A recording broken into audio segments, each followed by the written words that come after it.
Welcome back. భక్తుల మనోభావాలను గౌరవిస్తూ దసరా ఉత్సవాలను విజయవంతం చేయడంలో జిల్లా అధికార యంత్రాంగం సఫలీకృతమైందని మంత్రి కొల్లు రవీంద్ర అన్నారు. మూలా నక్షత్రం రోజున అమ్మవారి దర్శనం చేసుకోవడం సంతోషకరంగా ఉందన్నారు. రాష్ట్ర అభివృద్ధిని కాంక్షిస్తూ మొక్కులు చెల్లించుకున్న మంత్రి రవీంద్రతో మా ప్రతినిధి Shyam Kumar face to face. Navratri ఉత్సవాల్లో ఈరోజు 8వ రోజు. ఈరోజు కనకదుర్గమ్మ చూసుకున్నట్లయితే శ్రీ సరస్వతి దేవి అలంకారంలో ఉన్నారు. ఈరోజు ఉదయం నుంచి కూడా అనేక మంది విఐపీలు కూడా దర్శించుకుంటున్నారు. చెప్పండి, ఈరోజు ఇక్కడ ఏర్పాట్లు ఎలా ఉన్నాయి? ఈరోజు దసరా మహోత్సవాల్లో భాగంగా అమ్మవారి మూల నక్షత్రం సందర్భంగా ఇక్కడ సరస్వతి అలంకారంతో అమ్మవారి దర్శనం ఇస్తూ ఉన్నారు.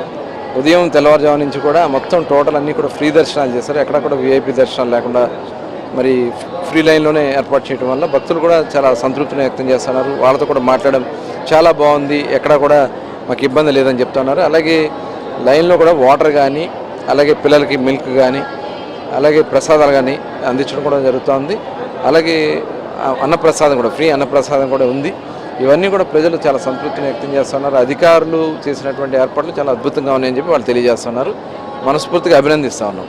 అలాగే మధ్యాహ్నం 3:30 గంటలకు ముఖ్యమంత్రి గారు కూడా వస్తూ ఉన్నారు. అమ్మవారికి దర్శనం చేసుకుని ప్రభుత్వ పరంగా లాంఛనంగా పట్టు వస్త్రాలు సమర్పించడానికి మరి ఇది ఒక ప్రత్యేకంగా ఉంది. ఆ కార్యక్రమానికి కూడా అన్ని ఏర్పాట్లు కూడా చేస్తున్నాం.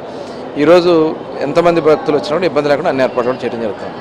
మొత్తం మీద ఇక్కడ జరుగుతున్న ఏర్పాట్ల పట్ల మాత్రం మంత్రి కొల్లు రవీంద్ర కూడా సంతృప్తి వ్యక్తం చేస్తున్నారు. అలాగే ఈరోజు మధ్యాహ్నం ముఖ్యమంత్రి చంద్రబాబు నాయుడు కూడా అమ్మవారికి పట్టు వస్త్రాలు సమర్పించనున్నారు. మొత్తం మీద ఈరోజు చూసుకుంటే ఇప్పటి వరకు చూసుకుంటే దాదాపు 90,000 మంది భక్తులు ఆల్రెడీ ఇప్పటికే అమ్మవారిని దర్శించుకున్నట్లు సమాచారం. అంటే ఈరోజు భక్తుల రద్దీని దృష్టిలో ఉంచుకొని ఉదయం 2 గంటల నుంచే కూడా ఈ దర్శనం అనేది ప్రారంభమైంది.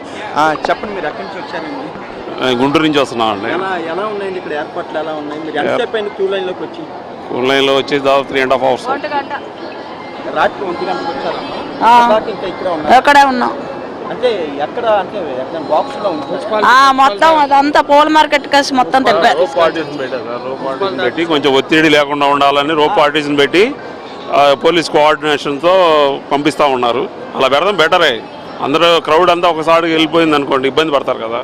అందులో 2 సార్లు అమ్మవారికి నైవేద్య విరామం టైం 6:30కి ఒకసారి, మళ్ళీ 8:30కి.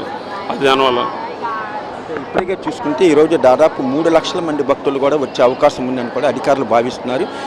ఈరోజు మధ్యాహ్నం ముఖ్యమంత్రి వచ్చిన సమయంలో కూడా కేవలము ఉచిత దర్శనము, ఆ తదుపరి లైన్లు 2 లైన్లు కూడా కంటిన్యూస్గా అమ్మవారి దర్శనం జరుగుతూనే ఉన్న ఏర్పాట్లు కూడా చేశారు. Camera person Ganesh to Shyam, HM TV.